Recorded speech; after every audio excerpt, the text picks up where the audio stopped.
Namo tassa bhagavato arahato samma sambuddhassa. Namo tassa bhagavato arahato samma sambuddhassa. Namo tassa bhagavato arahato samma sambuddhassa.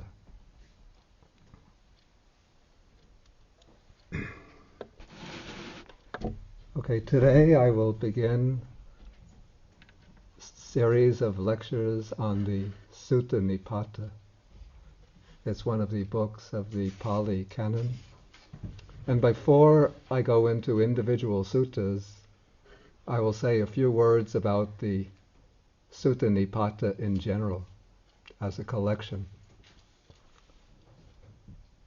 First, the Sutta Nipata is one of the books of the Pali Sutta Pitaka. The Sutta Pitaka is divided into 5 collections which are called Nikayas or Agamas. The word Agama is also used in the Pali tradition. There are 4 main Nikayas, as most of you know. The Digha Nikaya, a collection of long discourses. Majjhima Nikaya, a collection of middle-length discourses. Samyutta Nikaya, collection of topically connected discourses. Then there's the Anguttara Nikaya, collection of numerical discourses. And it seems that when the early ancient monks were collecting the Buddha's discourses into the Nikayas or Agamas, after they had collected them into these 4 main groups, there were a number of works which didn't fit conveniently into these 4 main groups, and the problem was what to do with them. And it seems that different Buddha schools handled this problem in different ways. In the Pali tradition, a separate Nikaya was created called the Khuddaka Nikaya. The word Khuddaka means little, minor.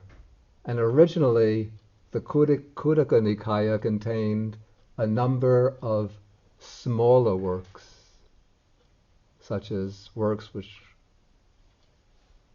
consist mostly of verse. We have the Dhammapada, Udana Itivuttaka, amongst them also the Sutta Nipata.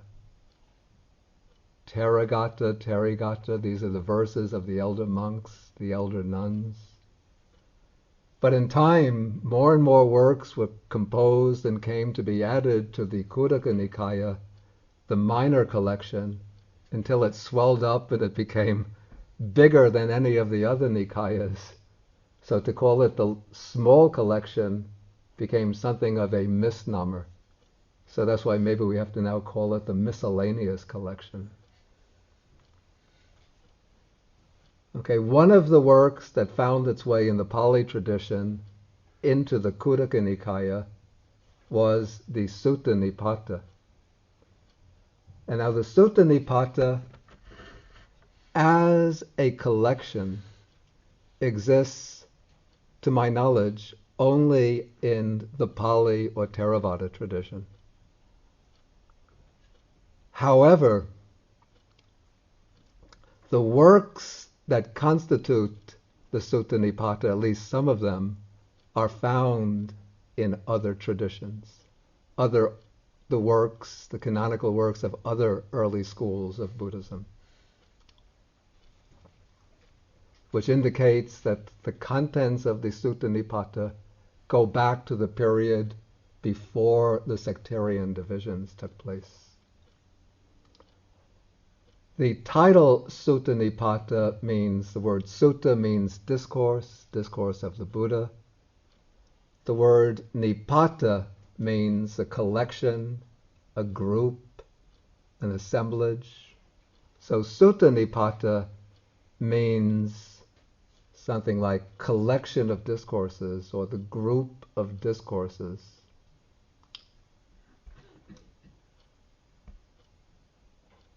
The Sutta Nipata is made up of 5 chapters. The chapters are called vaggas. And now, to indicate something of the age of these vaggas, some of the suttas in Samyutta Nikaya, Anguttara Nikaya, Udana refer to 2 whole vaggas of the Sutta Nipata as if they already existed as collections during the Buddha's lifetime. In fact, the Buddha himself refers to them. So apparently, 2 of these chapters, the 2 last chapters, the Attaka and the Parayana, had already existed as fixed groups of poems during the Buddha's lifetime, and there were monks, and in one case, a laywoman is mentioned as having memorized one of these collections. And so these were collections which were known and which were memorized, whole collections.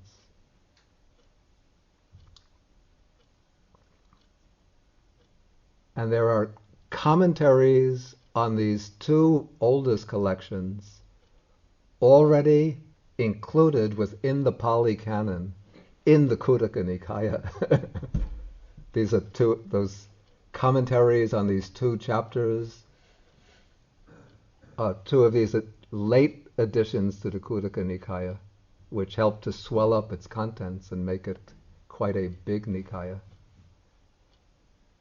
Those commentaries are called the Nidesa.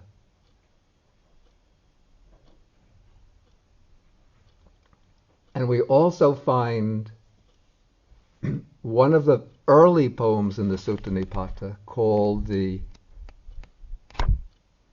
Khaggavisana Sutta, the discourse on the horn of the rhinoceros. I think he uses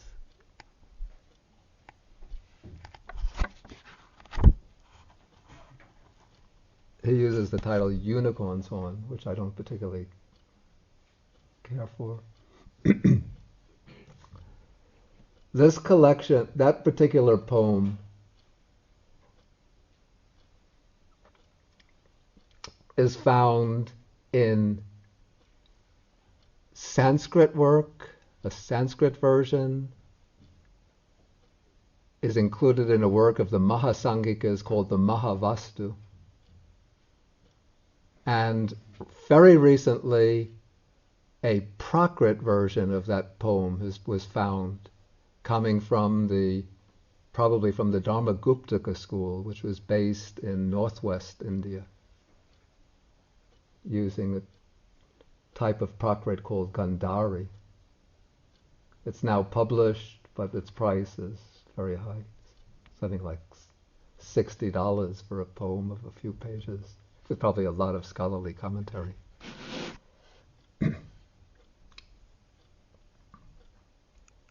Okay, other poems of this collection, they must have counterparts. They must have been part of the common heritage of early Buddhism. Perhaps they have translations into Chinese which just did not get included into any of the main agamas, and so they might be included within the Chinese Tripitaka, Sutra Pitaka, as individual translations. Some of them exist already, they're known to exist in Tibetan translation, but just as individual translations. But the Theravadins collected all of these individual poems and put them together with those 2 very old chapters, the Attaka Vagga, Parayana Vagga, and made this work called the Sutta Nipata. Apparently this work was intended as a kind of handbook for monastics to have in order to learn the essentials of the Dhamma in a poetic form.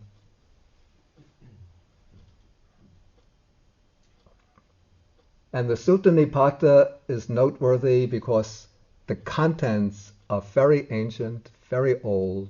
It's said that many of the poems go back to the very earliest period of Buddhism. And the contents, the themes, have quite a wide range. But we find several themes keep on recurring again and again.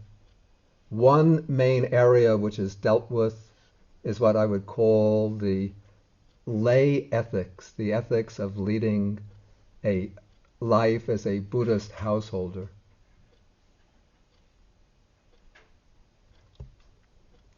And from this we could say that the Sutta Nipata, some of these poems in the Sutta Nipata, are the nucleus for human-centric or humanistic Buddhism from the very early period, we call the Shravakayana period.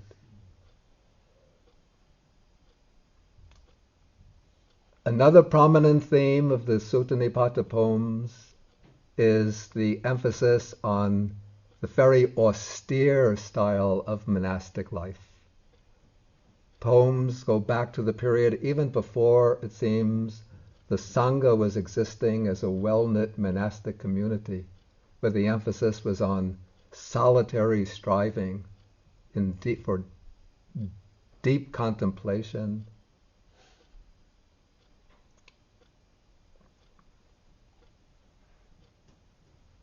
In the Atthakavagga, we find many poems dealing with the need to overcome attachment to views, opinions, standpoints.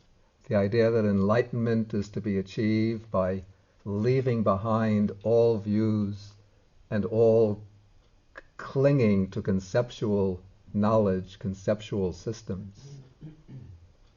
So some scholars have located the origins, or at least the inspiration, for the Madhyamaka philosophy in some of these poems of the Atthakavagga. And then I think the most beautiful and most inspiring part of I would say not only the Sutta Nipata, but in my opinion, the whole Pali Canon, is the last book of the Sutta Nipata, the Parayana Vagga, in which 16 Brahmins travel all across, they've heard about the Buddha, they've coming from South India, they travel all across India to come to the Buddha and ask him very deep questions about the highest stages of practice and realization. And the Buddha answers them at very, very deep levels.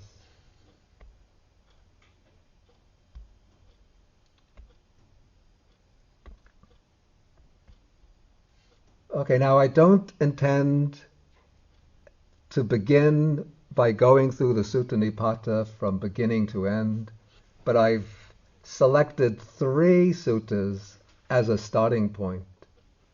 These 3 suttas are the Ratana Sutta, the Mahamangala Sutta, and the Karaniya Metta Sutta. And the reason why I've selected these suttas is because these 3 suttas are, you can call them the nucleus of Buddhist text that informs the understanding of Buddhism throughout the world of Theravada Buddhism. These are the most popular texts in the Theravada Buddhist world. They form the special group of suttas that are recited almost on any formal occasion. Whenever there is a special ceremony, these suttas are recited. They're called the paritta suttas, which means protective discourses. And people in the Theravada Buddhist countries, lay people, especially lay women, all know these suttas by memory. And even little children will be brought up learning almost from the time they can speak, they are taught to memorize these suttas. And monks will always preach on these suttas in their sermons so that people will grow up imbibing, absorbing the values, the ideals expressed through these 3 suttas. So these suttas provide, you call, the backbone of understanding, practice, and attitudes in the Theravada Buddhist world. And each of them has its own particular focus. The Ratana Sutta focuses upon the qualities, the outstanding characteristics of the three jewels, the Buddha, Dhamma, and Sangha.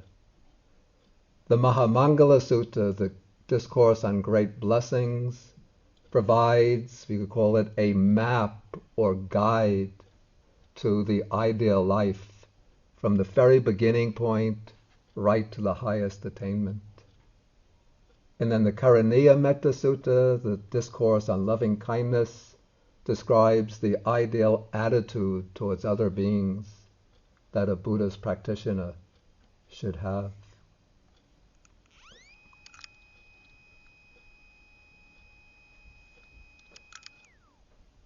And we begin with the Ratana Sutta, the Jewels Discourse.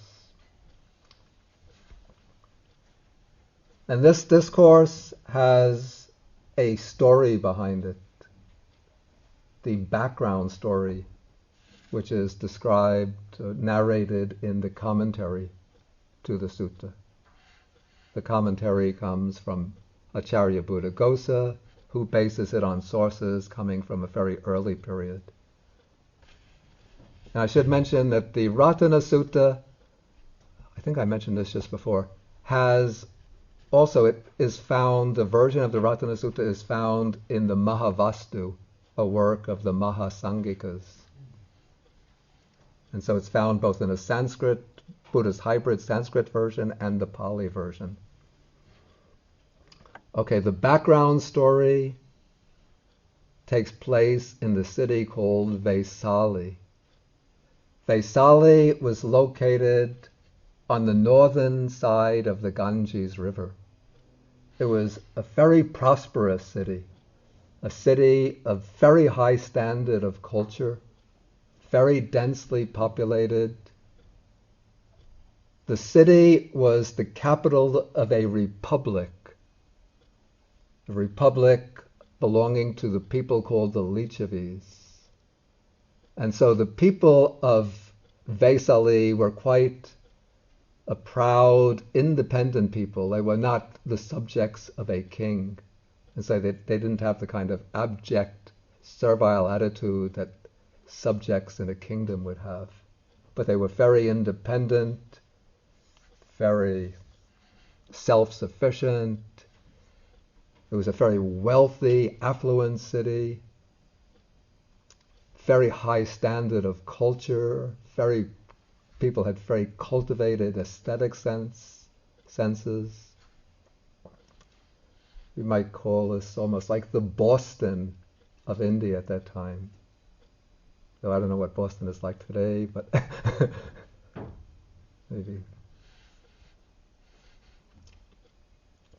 But at a time when the Buddha was staying in Rajagaha, Rajgir, on the southern side of the Ganges River, a triple disaster struck Vesali. First, in the countryside surrounding Vesali, over a period of several months, the crops all failed. There was widespread famine broke out. And people because they couldn't get food, people became very thin and sickly, and then they started to die. In increasing numbers, in almost every household, people were dying. Then because people were dying, the bodies started to decay. And again, this is according to the commentary, when the bodies were decaying, certain types of beings called amanusa, non-human beings, these would be goblins or ghosts or ghouls, monsters, were attracted to the smell of the decaying flesh and evil spirits, and they came and started to haunt the streets and households of Vesali. And people were stricken with fear and terror because of these evil spirits. And then when the evil spirits came, perhaps in reality these might have been wild animals coming from the surrounding countryside to eat the corpses. But as it comes down in the commentary, they were evil spirits.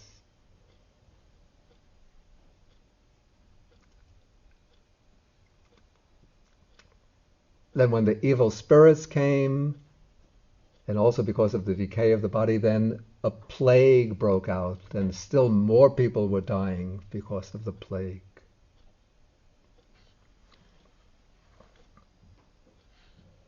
And so the Lichavis, the inhabitants of Vesali, took counsel. They didn't know what to do, how to stop this triple disaster: famine, attack by evil spirits, and the plague.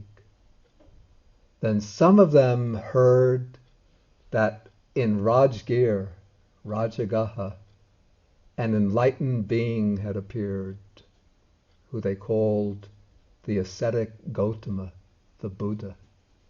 And they said that he was very powerful, endowed with great compassion, great majestic spiritual power, and had the great capacity of blessings.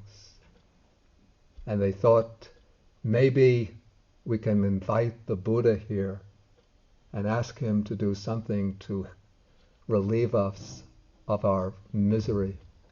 And so a group of the Lichavis went across the Ganges and came to the bamboo grove where the Buddha was staying. And they invited the Buddha to come to Vesali. The Buddha told them that he was staying at the bamboo grove on the invitation of King Bimbisara, and that they would have to get permission from the king. And so the Lichavis went to the king, asked him for permission, and King Bimbisara not only agreed, but with all of his workers, he paved the road from the bamboo grove. He didn't pave it, but he prepared the road from the bamboo grove to the bank of the river Ganges to make it smooth and easy to travel. And then the Buddha, surrounded by 500 monks, walked from the bamboo grove to the bank of the Ganges River. The king provided boats to carry them across. When they came to the other side of the Ganges River, the Lichavis had prepared the road leading from the Ganges to Vesali. When the Buddha reached the outer gates of Vesali, he took his alms bowl and gave it to Venerable Ananda and said to Ananda, "Fill this alms bowl with water. I'm going to teach you a sutta. When you hear the sutta from me, you learn it by memory." And Ananda could remember anything he heard just one time. Then you wander around the streets of Vesali with this bowl of water and taking a brush and brushing the water over the streets of Vesali, reciting the sutta. Ananda received these instructions from the Buddha and did as the Buddha said. And as he wandered around the streets, reciting the sutta, spreading the water, the ghosts, the demons, all fled because of the spiritual power of the sutta. Then meanwhile, the Buddha was conducted to the town hall, the center of the town, center of the city. He went there together with the group of monks, the community of monks. They were all sitting silently. And meanwhile, the devas, the gods from many of the world systems, knew that a great event was taking place. So they all congregated from many world systems, all led by Sakka, the king of the gods. They were all gathered above the city of Vesali. And the Buddha came to the city, came to the hall, sat down, the monks all sat, all waiting for Ananda to return. Ananda came, took his seat close to the Buddha. Then the Buddha recited to the whole assembly the Ratana Sutta again. And when the Buddha recited it, then through the power of his recitation, a kind of blessing of protection was extended over the city of Vesali. And then people were cured of their illness, and the famine was finished, and the Vesalis all came to embrace the teaching of the Buddha. And Vesali then became a very strong, a stronghold for Buddhism. Okay, so this is the background story to the sutta. And now we come to the text of the sutta itself. And I assume you should have the book. But I will read in any way. I'll read the verses first in Pali. Then I will read the translation and then give explanation. And I like to recite the Pali in traditional style. My own traditional style. Nobody else's. Okay, the first verse.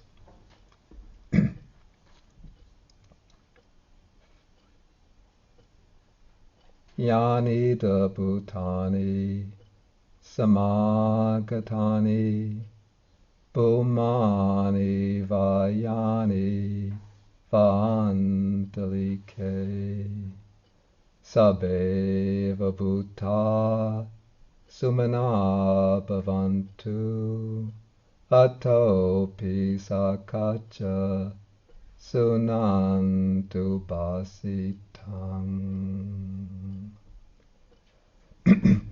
Okay, the first verse is an invocation to the spirits. And I read the translation. Whatever beings are assembled here, whether terrestrial or celestial, let all such beings be happy. Let them, moreover, attentively listen to what is said. Okay, so this is the invocation or invitation to the spirits. In this case, according to the commentary, the Buddha is addressing all the spirits who might be witnessing that assembly at Vesali.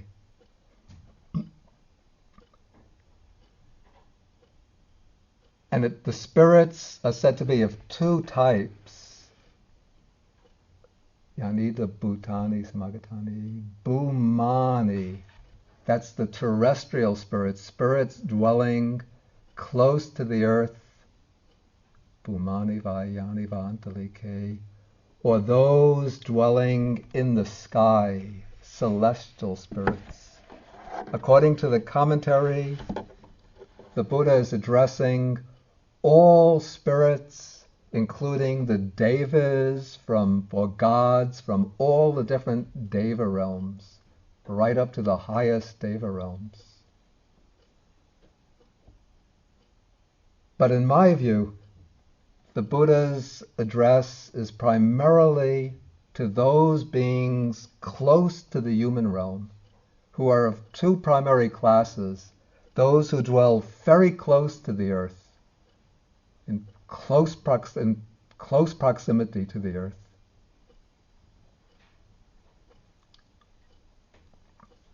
dwelling in trees, fields, forests. And there are devas and other beings dwelling above the earth, but in close relationship to the human realm.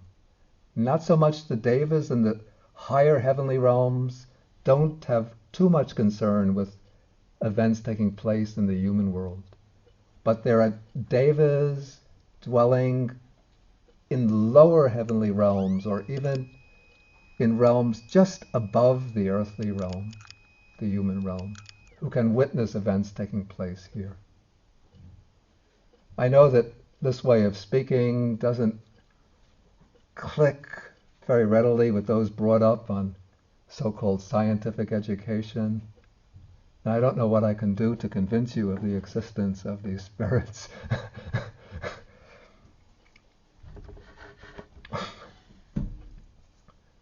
But I just have to say that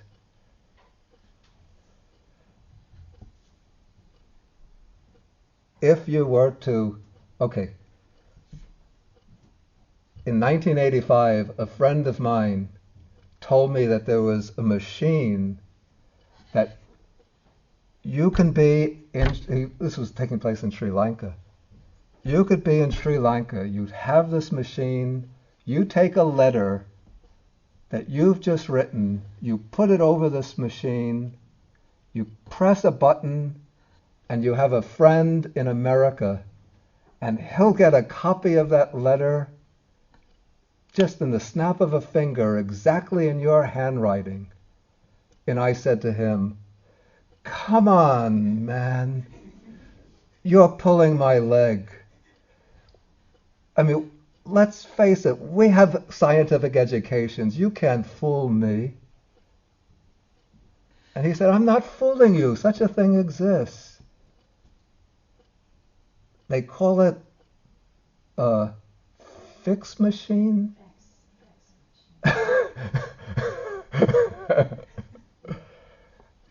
And I said, "I believe it when I see it." Okay. So now I've seen it. Okay, so there are many things that we can't see with our own eyes. And because we can't see them, doesn't mean that they don't exist. If we have the eyes, what's called the divine eye, then we would be able to see them. And one reason why we don't have much contact with the devas here, I have to tell you, is because they have fled from America. The reason they fled is because there's too much noise, too much heavy technology, too much pollution. And people don't believe in them. Because people don't believe in them, they don't treat them in the proper way. And when people don't treat them in the proper way, then there's no reason for the devas to stay around. Devas depend upon close contact with human beings.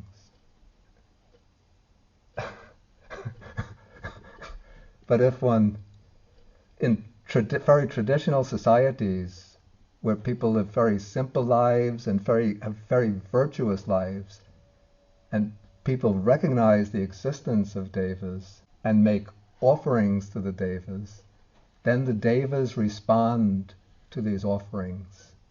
And then the devas come into close contact with those human beings and can help them in various ways.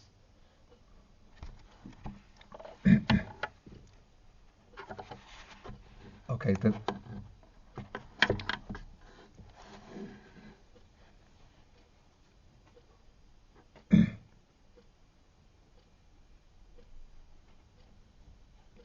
okay, then the next phrase is, "Let all such beings be happy, sumana bhavantu." So this is the Buddha now, at the very beginning of the sutta, he's extending the thought of loving kindness, of metta, to the beings, the devas and the other spirits. And this is leading up to the purpose of the sutta, which is going to be, I have it listed here, to ward off danger and to bestow safety and blessings. And the means of doing this will be by making determinations of truth based on the three jewels, the triple gem. And I will explain what that is meant a little later.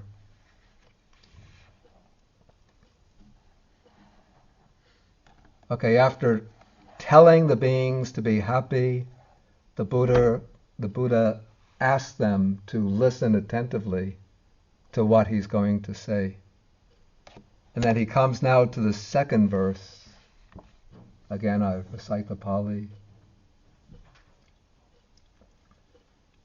Tasmahi bhuta nisameta sabbe metang karota manusya pajaya divacharatocha haranti ye baling tasmahi nerakata apamata.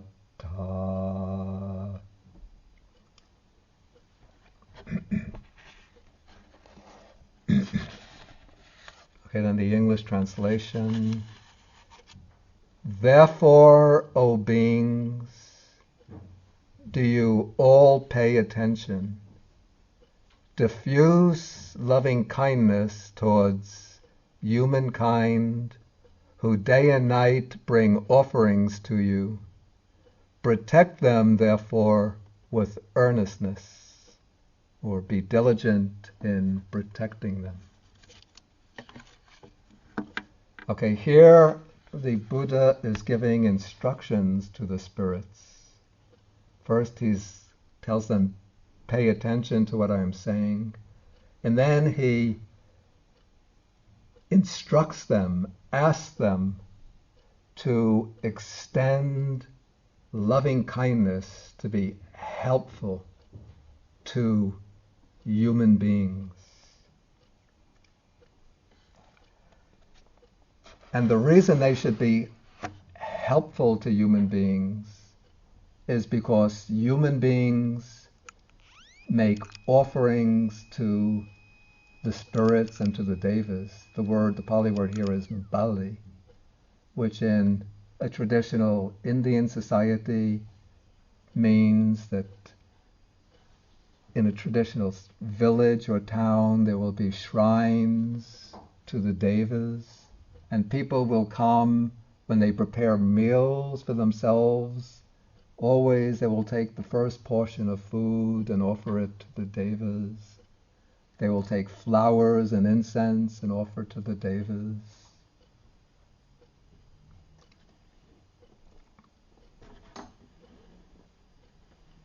But the kind of special offering that is the Buddha instructs his followers to make to the devas and to the spirits is not the offering of material things, but the offering of merits. We call this sharing of punya. So whenever one does meritorious deeds in the course of the day, one should always share the merits of those deeds with the devas, the divine beings, and the bhutas. Those are the spirits which are sometimes violent, but they can be helpful if one shares merits with them. And this creates what you call the ideal relationship between the beings in the human realm and those in the other realms of existence. The relationship of mutual help. Here in the human realm, we have not even mutual help between human beings, but rather so much violence, destruction, pointless killing and bloodshed. But a follower of the Buddha Dhamma does virtuous, meritorious deeds, and then every day, at least once a day, before going to bed, or sometime in the evening, one should just reflect on those meritorious deeds and then share the merits with the devas and the bhutas, the spirits. And that way the devas and spirits come to feel special affection for one, even if one doesn't see them. But one can feel their presence, sometimes quite tangibly.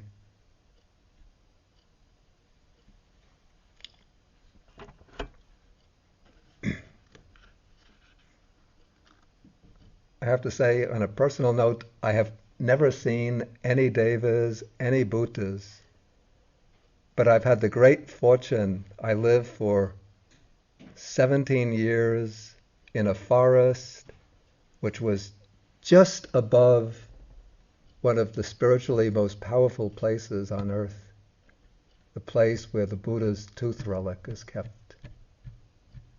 And I'm sure that there are many, many devas who come to venerate the Buddha's tooth relic in the night, the middle of the night.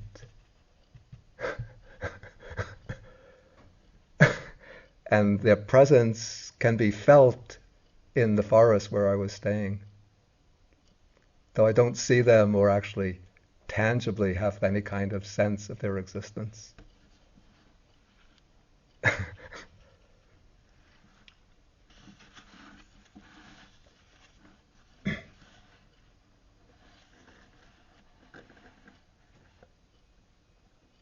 Okay, I thought I would cover more, but I do want to get verse 3, at least, to get into the substance of the sutta. The first verse. Okay, this is the verse. Now,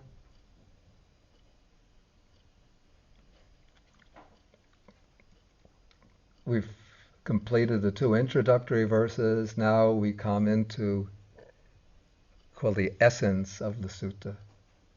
And this is going to be establishing a basis for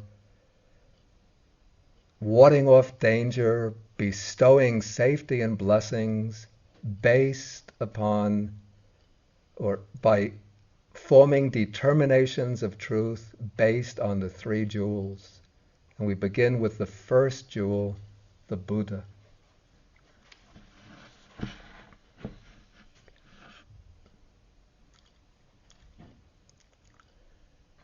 Yang kin jivitang idava hurang va sage suvayang ratanang panitang nano samangati tathagatena idampi buddhe ratanang panitang etena satchena suati hotu.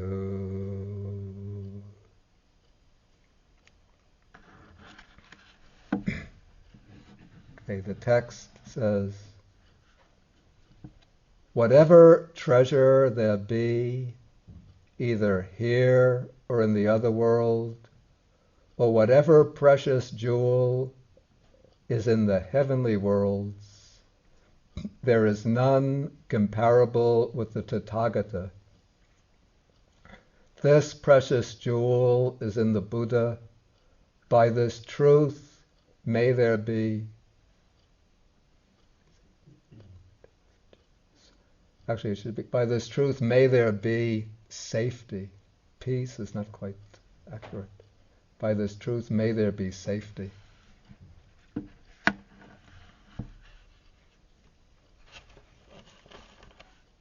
Okay, so here the verse refers to the Buddha under his designation Tathagata. And so I give in the notes some explanation of this word. First, I give an explanation based upon a quotation from the Anguttara Nikaya, What is the meaning of the Tathagata, the word Tathagata? This is the designation that the Buddha uses most often to refer to himself. And there's one sutta where the Buddha gives a number of explanations of this word. He says, one is that he has fully awakened to the nature of this world, its origin, its cessation, and the way to its cessation. Therefore, he is called the Tathagata. Then he says, whatever in this world is seen, heard, sensed, known, cognized, thought, sought after with the mind, all that is he has fully awakened to, just as it is. Therefore, he is called the Tathagata. Then the third explanation says, from the time of his enlightenment to the time of his passing away, everything that he speaks is just so, just correct. Therefore, he is called Tathagata. Another explanation says that his actions are in accordance with his words are in accordance with his actions. Therefore, he is called the Tathagata. Then the fifth explanation says that in this world, he is the one who is unvanquished, the vanquisher, the one who is the universal seer, the wielder of power. Therefore, he is called the Tathagata. So those are explanations that come from the suttas. Then the commentaries give further explanations of the word Tathagata. Again, they try to draw out every little strain, every little ounce of meaning from the word. And they derive the word Tathagata. The original meaning is not really known precisely, but they take it, in one sense it could be taken Tathagata, one who is thus come.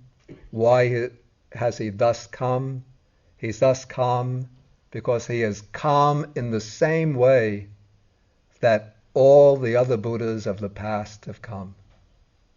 That is, he has come by fulfilling the 10 perfections, the 10 paramis, by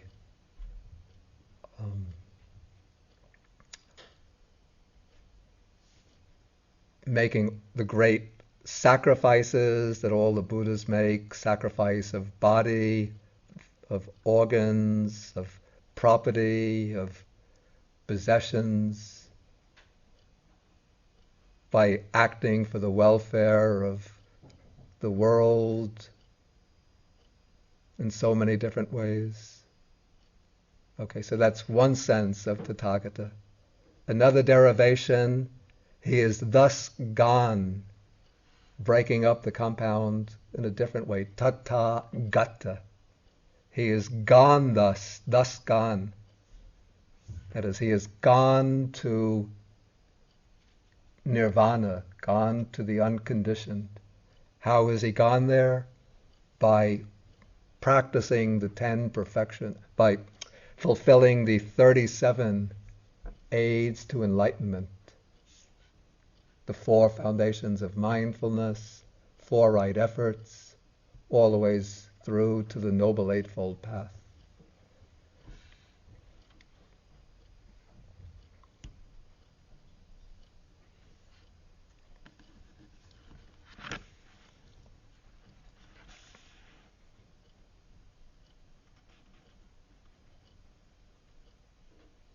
Okay, so these are different ways of taking the meaning of Tathagata. And then it said that the Tathagata is, that nothing is comparable to the Tathagata, no treasure in this world and any other world, not even the precious jewels in the heavenly worlds. And then the commentary describes that in the heavenly worlds there are so many precious jewels. If you think you have big diamonds in this world, you have to guess again, because in the heavenly worlds, the diamonds are much bigger, brighter, more beautiful. So many jewels of different colors, different shapes, different facets, but none of them compare to the Tathagata, who is the true jewel. And so for this reason, it's said that this precious jewel, idampi Buddhe ratanang panitang, this precious jewel is in the Buddha. So it's the qualities of the Buddhahood, you say Buddhahood itself, that is the precious jewel. And here the meaning of jewel is whatever, something that is rare, something considered precious, something difficult to find, difficult to see, something that gives people delight. When one looks at a beautiful jewel, even if one can't purchase it, can't own it, but it gives delight to the mind. And there's a belief in India that there's a jewel that fulfills all of one's wishes, called Chintamani, the wish-fulfilling gem. So that is the ideal jewel. And so these are all connotations, suggested meanings of the word jewel. And so the Buddha is considered the supreme jewel because he appears very rarely, very difficult to see. He's very precious. He gives delight. He is cherished by all beings who see him, and he fulfills all of one's deepest wishes. And then one concludes the verse by this, what is called the determination of truth. And this is a very important point. Etena sachena Buddhe ratanang panitang etena sachena suwati hotu.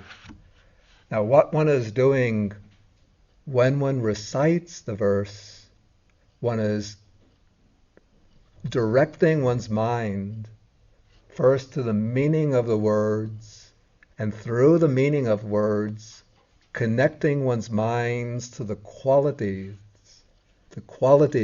of the Buddha jewel.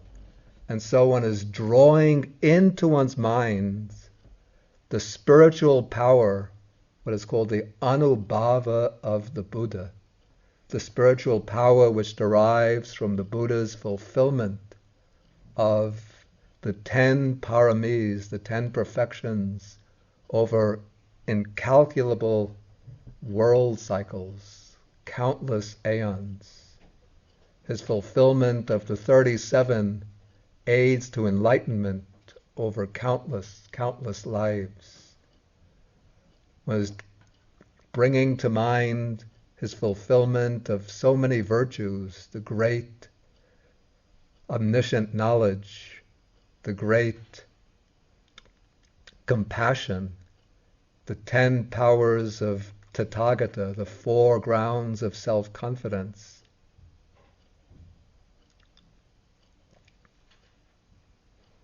All the different facets of the Buddha's knowledge, wisdom, compassion, and channeling them through one's mind and placing trust, confidence, devotion, trust and confidence in those qualities, devotion towards the Buddha as the embodiment of those qualities.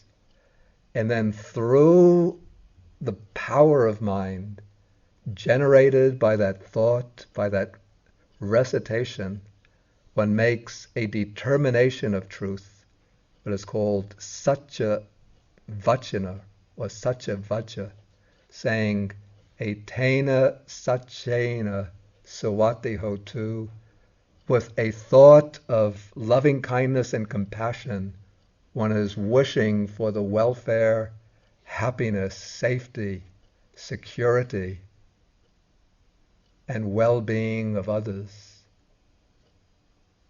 And so one's own mind becomes a kind of channel for the great blessing power of the Buddha jewel.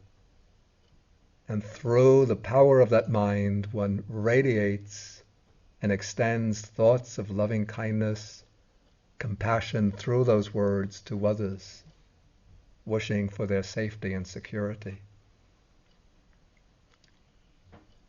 And that is called a determination of truth.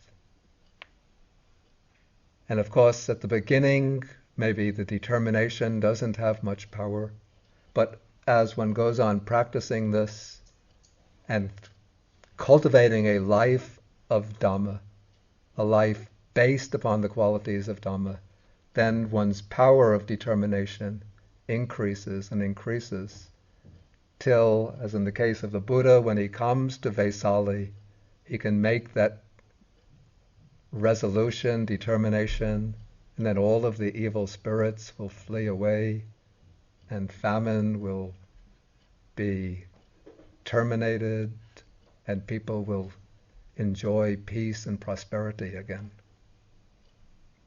But it doesn't amount to any kind of omniscient power, because even the power of a Buddha is limited by conditions in the world. Okay, that should be our talk. And I think the way we do it, if there are questions, then I'll take questions up to about 2 o'clock.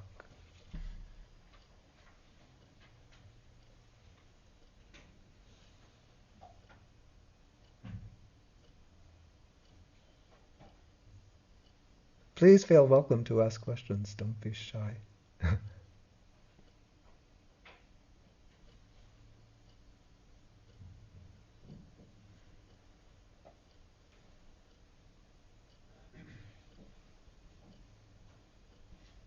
Yeah, I thought I would get into 3 verses today. I thought I would get to verse 5 today. According to your explanation, is this as a kind of way of meditation on the Buddha? It's not actually a meditation on the Buddha. A way of a meditation on the Buddha. A way of meditation on the Buddha. It's not actually a meditation on the Buddha. I mean, the verse 3, Yeah. meditate on the Buddha's virtue. Yeah. It's not a formal method of meditation on the Buddha, though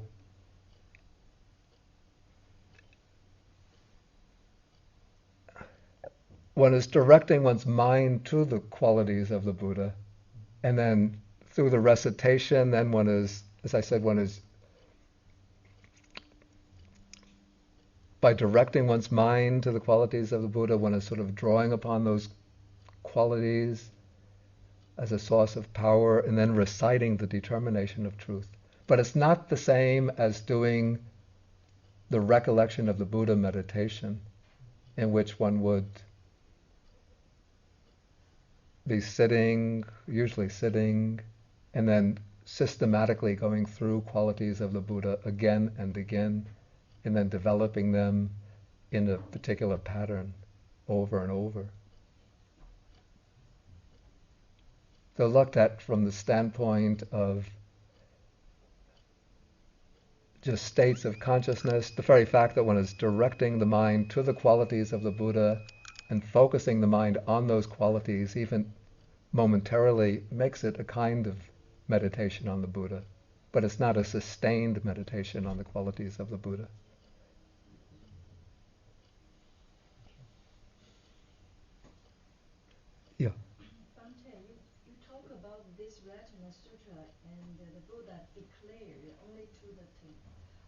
celestial beings and terrestrial beings, Yeah. and not the human beings. And the final the verse, may these truths and by these truths may there be safety. Yeah. And is that the reason Buddha asked them to be assembled there and give some speech and wish them to protect the beings or do something because they are not human beings. They're non-human beings.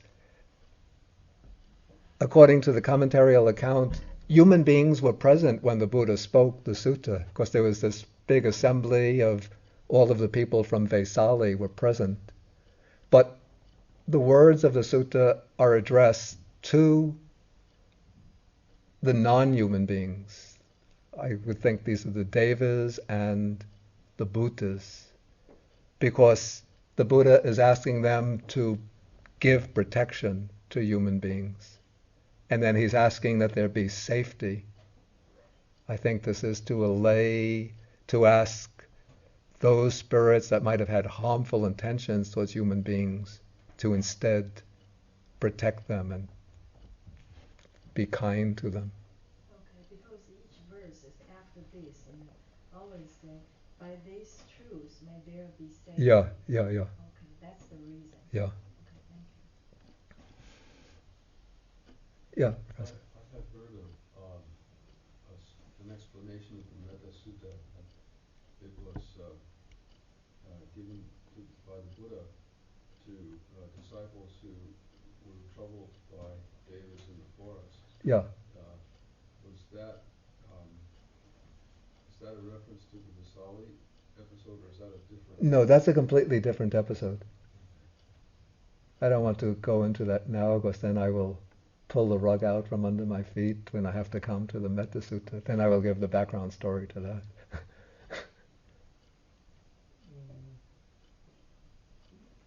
You mentioned that by this truth may there be peace.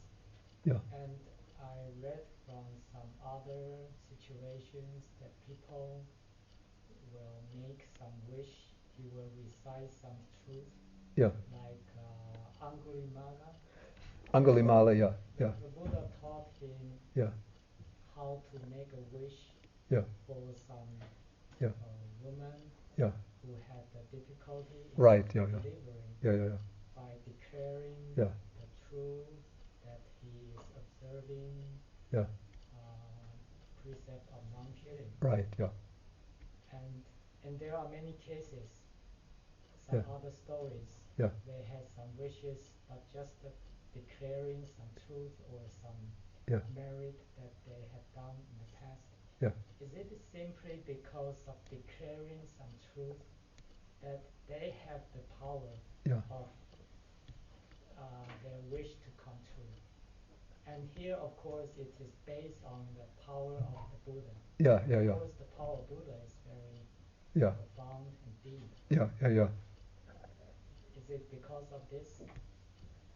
It's, Declaring some true yeah. fact, some virtue, Yeah. and then make something come true. Yeah, it's supposed to come from the power of virtue, the accumulated power of virtue. The case of Angulimala, Angulimala had been a serial killer. He had killed, according to the story, not close to 1,000 people. But then the Buddha met him and converted him and made him into a monk. And then one time when Angulimala went into the town on alms round, he saw a woman giving birth, undergoing a lot of suffering. It was a very difficult delivery. And I think the emerging fetus was stuck in the process. And Angulimala came back and reported that to the Buddha. And the Buddha said, you should go to her and declare that in my life I have never harmed another living, since my birth I have not harmed another living being. Then Angulimala said, but that would not be true. Then the Buddha said, what I mean is that since you have taken birth by an Aryan birth, you have never harmed another living being, since you have taken birth by a noble birth. And so then you might recite it in that way. Since I have been born by a noble birth, I have never harmed another living being. So then Angulimala went back to the woman, and then Buddha said, you recite that and then say, by the power of this truth, may you and your child be well and secure. So then Angulimala went back to the woman and he recited this verse. Since I have taken birth by a noble birth, I have never harmed another living being. By this truth, may you and your child be well and secure. And then the woman immediately gave birth without any problem. Yeah. But then there's another story. I mean, this is a legendary story, which shows that it's not only require a high degree of ordinary moral virtue to perform these wonders through a declaration of truth. This is an Indian story. I don't remember where it's from. But there was a great flood had come into a particular part of India, a city, and the river was swelling, swelling, swelling, threatening to overflow the banks and to flood the whole city. The king had called a number of the wise men to come, the sages come down from the mountains, the caves, to stop the flooding river. Each one would make their declaration of truth, but they weren't successful. Then some prostitute heard of this, and she came and made a declaration of truth, and the flooding stopped, the water subsided, and everybody was astonished and said, how is this possible?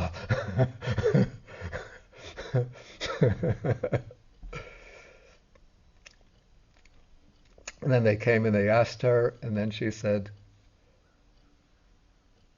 since I have been in my profession, I have never distinguished between my customers, no matter what caste they come from, no matter what their physical appearance might be like, no matter how much money they might have, but I always treat them alike without any discrimination. And I use that as the basis of my determination of truth. And I read also from some other Jataka stories. Yeah. Some might declare some truth, but the intention is not for very moral intention. Yeah. Somebody curse somebody to go to hell Yeah. because of his wrongdoings, or to call to the intention can be very of his own personal wishes. Yeah. For example, some Naga beings fall in love with prince. Mm. The story from after a certain king destroyed the Buddha's city, and some some prince or some people fled from there, and he met a Naga being, and that person also loves that Naga, and they want to get married. And then that prince or that person, he made a wish, Mm. and he wished all the merit he had done in the past, and make a wish